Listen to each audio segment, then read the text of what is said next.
Hello everyone. Ngayon, vermicast ulit po ang topic natin. And this time, ipakita ko po sa inyo kung gaano karami ang 1 kilo para ma-idea po kayo. Ito po para po ito sa mga baguhan na bibili pa lang ng vermicast. At pakita ko rin po sa inyo yung mga basic na application, yung common na ina-applyan ng vermicast para ma-idea po kayo. So ito pong video mostly para po sa mga baguhan na gumagamit ng vermicast. So ngayong araw magkikilo pa tayo ng vermicast, at least 1 kilo. Check po natin muna. Ayan.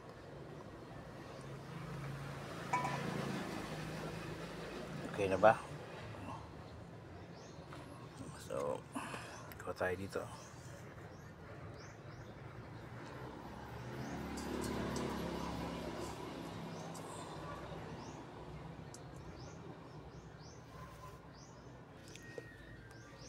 Yung standard size po ito ng kilohan. Yung mga nakikita nyo po sa palengke. Ayan.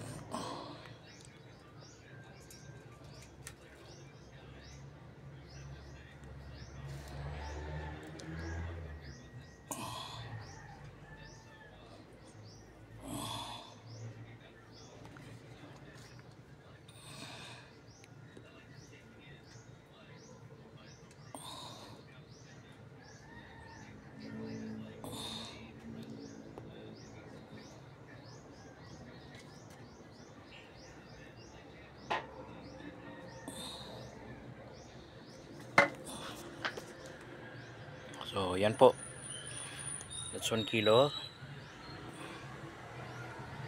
Ganyan po karami ang 1 kilo ng vermicast.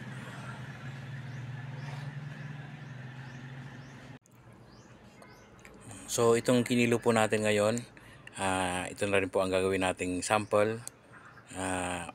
Papakita ko, i-demonstrate ko po sa inyo ang mga paggagamitan ng vermicast. So this time gawin natin sample itong tanim kong kalamansi. Isa po ito sa pinaka common na ginagawa, isa sa basic na gawa, yung nilalagay lang muna po dyan. So bahala po kayo kung gaano karami. Sa akin mga 2 dakot lang. Ayun oh. Meron pang African Nightcrawler.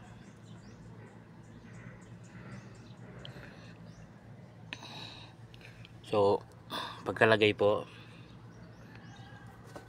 siyempre gawa ng konti. Huwag pong hahayaan na nandyan lang sa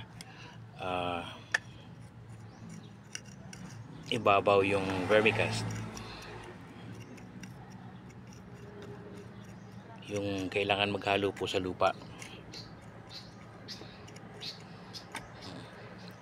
Kasi pag yan lang po sa ibabaw nyo nilagay yung vermicast, mag-dry po siya. So mawawala na po ng epekto yung vermicast. So kailangan po maihalo sa lupa. Okay? Then saka nyo po diligan. Okay? So sample lang po ito. So sample po ulit dito sa isa ko pang tanim na kalamansi. Another style naman po ito sa pag-apply ng vermicast. So instead yung nauna, yung i-broadcast po ninyo sa paligid yung vermicast, ito naman po pwede din po itong isa sa paraan. So okay po kayo ng konti, then saka nyo po ilalagay sa palibot. Yan, mga 2 o 3 dakot po. So tapos yung lupa na ginamit nyo sa paghukay,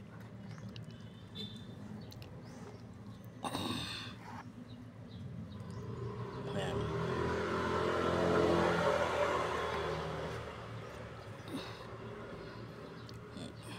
That's it. So walang naka-expose na vermicast. Kailangan nakahalo talaga siya sa soil para ma-absorb nung halaman. Then sa kanya na lang po didiligan.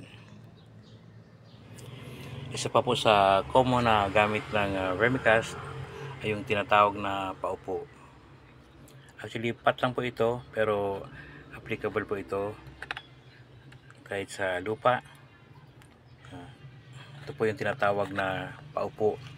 Yung magtatanim, tapos lagyan ng vermicast.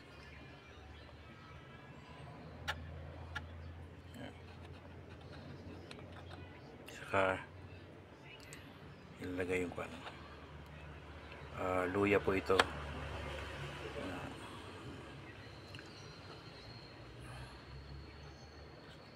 Saka tatabunan.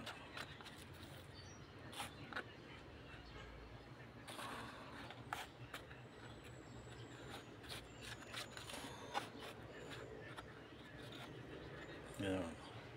So marami pong gumagawa ng ganitong style na pagtanim, yung paupo.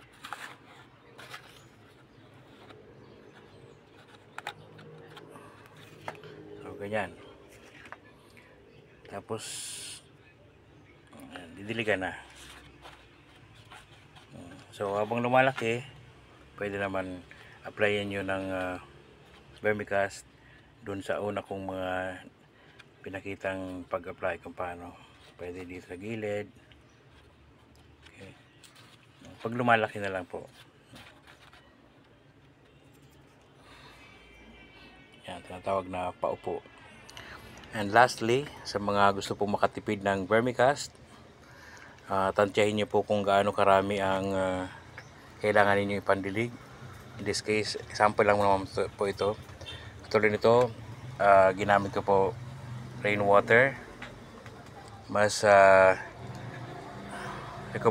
highly recommend ko po ang rainwater na pandilig sa halaman. Pero kung wala naman po, pwede naman pong sa poso. Pero medyo pasingawin nyo muna po mga 12 to 24 hours para lumabas yung chlorine niya. Okay, para po sa mga gustong makatipid ng vermicast, ito nga po yung natira natin. Pwede pong depende, tansyahan na lang po kung gaano karami ang kailangan nyo. Pwede naman dakot na lang or sukat nyo lang. Yan, ito kalahati na, ito lang naman ang kailangan ko. So depende po sa inyo kung kailangan nyo ng isang balde o isang drum. Bahala na po kayo kung so tansyahan lang po. So ganyan,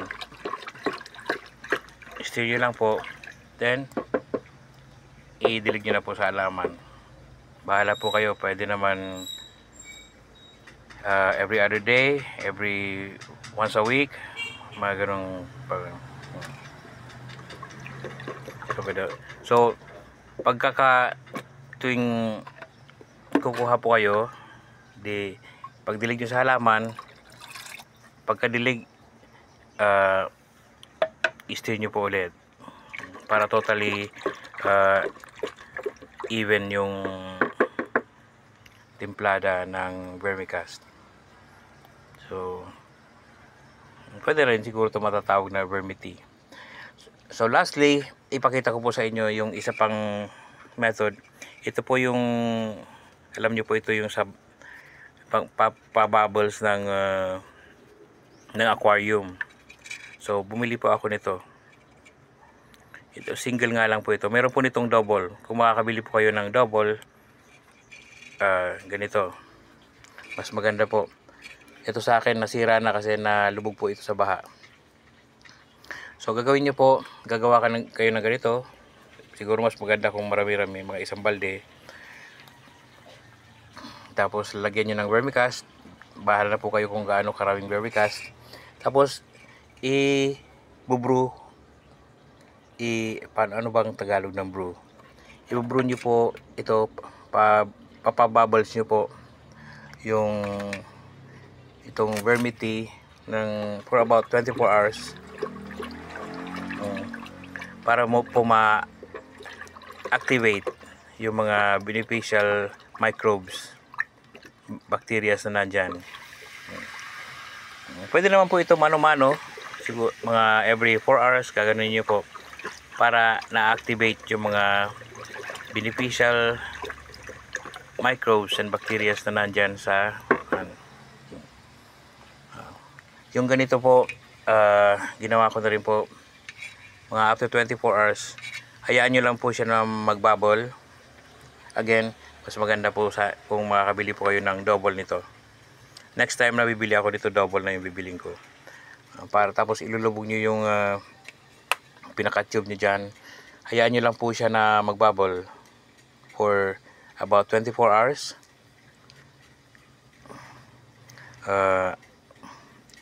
Medyo i-stir nyo rin po habang titingnan nyo rin po. Yun, mas nagiging effective po siya pag ganun ang ginawa ninyo. Mas na-activate masyado yung mga beneficial microbes and bacteria na nandyan po sa vermicast. Pahabol pa po pala, tungkol naman po sa pagdidilig. Ayan, lalo na itong yung vermity na tinimpla natin. Yun, pag didilig po kayo, tip ko lang po ito sa mga nag-alaga sa pots.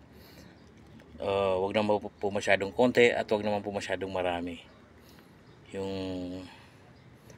tansyahin nyo lang po, kasi pag masyadong marami ang dilig siyempre maraming tutulo, sayang yung mga dinidilig natin.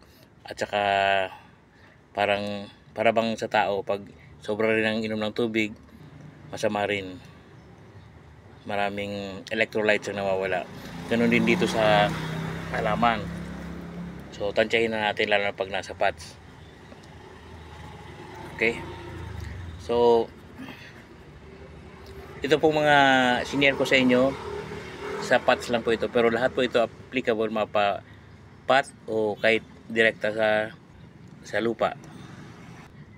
So sana po may natutunan kayo sa video na to, and happy gardening po, happy farming sa mga iba pang nagtatanim dyan. Lahat po ng diniscuss ko ay applicable mapa pot o mapa direkta sa lupa. Thank you so much for watching po.